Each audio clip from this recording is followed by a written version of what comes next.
राज्यात घराणेशाहीची दुसरी इनिंग. मुलांच्या आमदारकीसाठी नेत्यांचं लॉबिंग.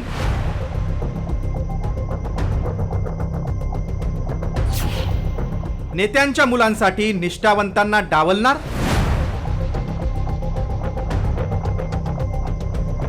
महाराष्ट्र विधान परिषदेच्या 17 जागांवरून महायुतीचा जागा वाटपाचा फॉर्म्युला निश्चित झाला नसताना महायुतीतील बड्या नेत्यांनी आपल्या मुलांना सेट करण्यासाठी कंबर कसले. आपल्या मुलांसह नातेवाईकांचं राजकीय करिअर सेट करण्यासाठी सध्या शिवसेना आणि राष्ट्रवादीच्या बड्या नेत्यांची जोरदार धडपड सुरू आहे. इतकंच नव्हे तर विधान परिषदेच्या आमदारकीसाठी काही बड्या नेत्यांनी मतदारसंघही फिक्स केल्याची चर्चा सध्या पाहायला मिळते.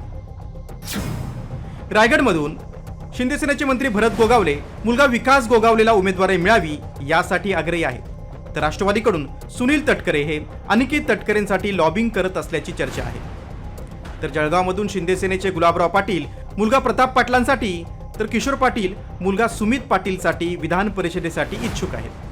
तसंच परभणी हिंगोली विधान परिषदेतून अर्जुन खोतकर हे मुलगा अभिमन्यूसाठी आणि गोपी किशन बाजुरिया हे मुलगा विप्लवला उमेदवारी मिळावी म्हणून धडपड करताना दिसत आहेत. दरम्यान विधान परिषद निवडणुकीच्या पार्श्वभूमीवर महायुती आणि इतर पक्षांमध्ये राजकीय हालचालींना वेग आलाय.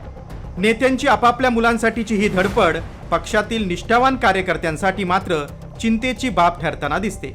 अशा पद्धतीनं आजी माजी आमदारांकडून आपल्या नातलगांसाठी लॉबिंग केली जात असेल तर निष्ठावान कार्यकर्त्यांनी करायचं काय, असा प्रश्न या निमित्तानं उपस्थित झालाय. त्यामुळे नेत्यांची ही धडपड पाहता आगामी विधान परिषदेच्या निवडणुकीतही घराणेशाहीची परंपरा कायम राहण्याची शक्यता आहे. ब्युरो रिपोर्ट, साम टीव्ही.